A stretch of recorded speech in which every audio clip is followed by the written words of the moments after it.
संसद में दुष्यंत चौटाला ने उठाया किसानों का मुद्दा। वहीं खेलों के मुद्दे पर भी दुष्यंत चौटाला ने कहा कि एक तरफ तो सरकार खेलों पर जोर दे रही है, वहीं दूसरी तरफ सरकार द्वारा बनते हुए स्टेडियम भी रुकवाए जा रहे हैं। देखिए दुष्यंत चौटाला ने और क्या क्या कहा। जहां किसान की बात करी गई, आपने बड़ी अच्छी तरीके से देखा कि 5 साल बाद आज 6,000 रुपए का एक लॉलीपॉप, जो कि चुनाव तक 2,000 रुपए ही बनते हैं, वो सरकार ने दी। कल ओलावृष्टि पूरे नॉर्दर्न इंडिया में हुई है। मैं सरकार से आग्रह करूंगा कि किसान के लिए इतना गंभीर है तो तुरंत प्रभाव से स्पेशल गिरदावरी उस पूरे वाक्य की करवाए कि किसान को आज एटलीस्ट जिसने फसल बीमा ले रखा है उसका पैसा मिलने का काम किया जाए। जहां एजुकेशन की बात करी, पूरे इस बजट के अंदर जीडीपी का जो शेयर एजुकेशन का है उसमें 1% की 0.1% का भी इंक्रीज इस सरकार ने नहीं किया। जब तक आप शिक्षा के स्तर को बढ़ाने का काम नहीं करोगे, किसी भी हालात में हमारे जो आने वाली जनरेशन है उसको मजबूत करने का काम नहीं कर पाओगे। जहां अभी मैं अनुराग जी को सुन रहा था, सैटेलाइट्स की बात कर रहे थे कि हमने इतनी सैटेलाइट पहुंचा दी। इस सरकार को यह जानना चाहिए कि सैटेलाइट पहुंचाने से कहीं ग्राउंड रियलिटी पे बदलाव कितना आया है।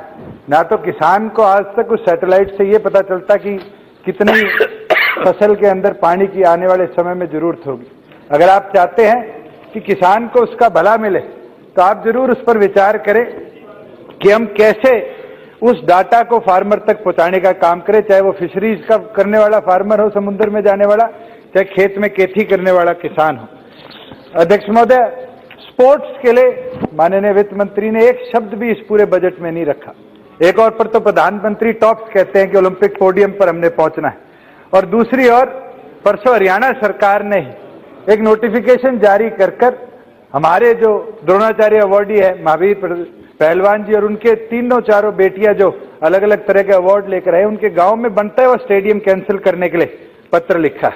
मैं हैरान था कि अनएम्प्लॉयमेंट पर इतनी बातें करी गई कि स्किल इंडिया के माध्यम से बहुत ज्यादा स्किलिंग पे पैसा खर्च किया जा रहा है, मगर आज जो देखने की चीज है कि स्किल इंडिया की बात कर दी जाती है और कह दिया जाता है कि टैक्सी चलाने वाला भी आज एक न तरीके से जॉब लेकर बैठा है।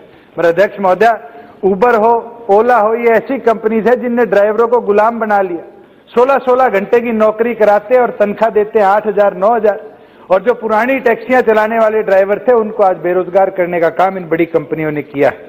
असलियत तो ये है जो प्राइवेट कंपनीज है वो भी बहुत लार्ज स्केल पर कंप्यूटराइजेशन की वजह से, ऑटोमेशन की वजह से जॉब कटिंग कर रही, और नए जॉब्स जो इस देश में बनने चाहिए थे, जिसके लिए skill India, make in India, अलग अलग प्रोग्राम चलाए गए थे, वो भी इस सरकार के दौरान विफल रहे।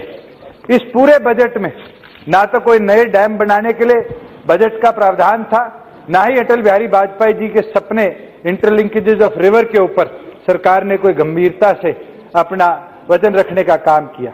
और जो सबसे इंपॉर्टेंट चीज देखने की है, माननीय प्रधानमंत्री जी का सपना था कि हम स्मार्ट सिटीज बनाएंगे, अमृत के माध्यम से छोटे शहरों को भी डेवलप विकसित करने का काम करेंगे। धरातल की तस्वीर यह है कि इस पूरे सरकार के रिजीम में स्मार्ट सिटीज की बात सुनने में आई, मगर एक ऐसा शहर बताइए इस देश के अंदर जिसको स्मार्ट होते हुए हमने देखने का काम किया। ये एनडीएमसी दिल्ली को चुना गया था। आप बताइए दिल्ली के अंदर कहीं कोई सिग्नल फ्री एरिया किया हो, कहीं ऐसी कोई डेवलपमेंट करी हो कि देश के अंदर वो अपने आप में एक पहचान बनाकर बैठा है। सभापति महोदय, मैं तो आपको इतना बोलना चाहूंगा कि बातें करी गई कि बजट के अंदर हमने 5 लाख तक के मिडिल क्लास को इनकम टैक्स भरने की छूट दी। इनकम टैक्स भरने की छूट नहीं दी, इनकम टैक्स तो आज भी उस व्यक्ति को भरना पड़ेगा, मगर दूसरी ओर पर कहीं ना कहीं 12,500 रुपए की रियायत देने का काम किया। अच्छा फैसला है। 12,500 के लिए पता नहीं किस किस ट्रस्ट की पर्चियां कटवानी पड़ती थी। सरकारी एम्प्लॉय पे तो अलग अलग तरह का दबाव रहता था, मगर अगर आपने व्यवस्था बनानी थी तो जो जीएसटी और इनकम टैक्स की फाइलिंग की व्यवस्था है इसमें सुधार लाने का काम सरकार को करना चाहिए था। आज तो जीएसटी की यह हालत है कि कोई मिडिल क्लास या अपर क्लास व्यापारी है, उसको महीने में 3 बार, जैसे पहले इंस्पेक्टरी राज के इंस्पेक्टर के चक्कर काटने पड़ते थे, आज सीए के चक्कर काटने पड़ते हैं। अगर आपने व्यवस्था बनानी है तो उसको रियायत दीजिए कि वो सीए के चक्कर काटने से अपने आप को रोकने का काम करे। सभापति महोदय, आज जो गंभीर चीज हमें देखनी है वो इस देश के अंदर व्यवस्था परिवर्तन की है। आज चाहे शिक्षा की बात हो, आज एम्प्लॉयमेंट टीचर्स की नहीं। आज ये हालात है कि हम डिजिटल इंडिया की बात करते हैं, मगर आधे से ज्यादा सरकारी स्कूल ऐसे हैं जिनके अंदर आज तक कंप्यूटर नहीं पहुंचे। अगर आप चाहते हैं व्यवस्था सुधरे, सभापति महोदय 1 मिनट में कंक्लूड कर रहा हूं, अगर आप चाहते हैं कि व्यवस्था सुधरे तो व्यवस्था सुधारने के लिए आपको प्राइमरी स्कूल्स की डेवलपमेंट से लेकर गांव के अंदर जो अस्पताल है उनकी डेवलपमेंट से लेकर और फिर बिल्डिंग की बात करनी है। मैं धन्यवाद करूंगा, आपने हरियाणा को 22वां एम्स देने का काम किया और उम्मीद करूंगा कि इसको आप रेवाड़ी जिले से ले जाकर किसी और जिले में भागने का काम ना करें, क्योंकि सरकार की मंशा दिखती है और सुनने में भी आया है कि शायद रेवाड़ी से इसको और कहीं ले जाने की भी सरकार प्लानिंग करती है। आज बड़ा पिछड़ा हुआ हिस्सा है। और अंत में सभापति महोदय, मैं एक इस पूरे बजट के ऊपर, क्योंकि 3 महीने का बजट है, अगली जो भी सरकार राज्य में आएगी वो आकर इस बजट को रिवाइज भी कर सकती है, नए प्लान्स भी ला सकती है, तो 4 लाइनें जरूर बोलना चाहूंगा। किसी शायर ने कहा है इस पूरे बजट को देखते हुए कि झूठों ने कहा झूठों से सच बोलो, सरकारी ऐलान हुआ सच बोलो, झूठों की एक मंडी थी दरवाजे पे लिखा था सच बोलो।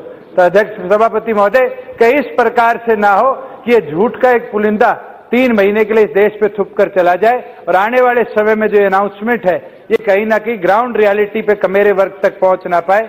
मैं तो इसी प्रार्थना के साथ आपका धन्यवाद करता हूं। सब्सक्राइब करें और साइड में दी घंटी को भी दबाएं ताकि आप तक हर समाचार पहुंच सके।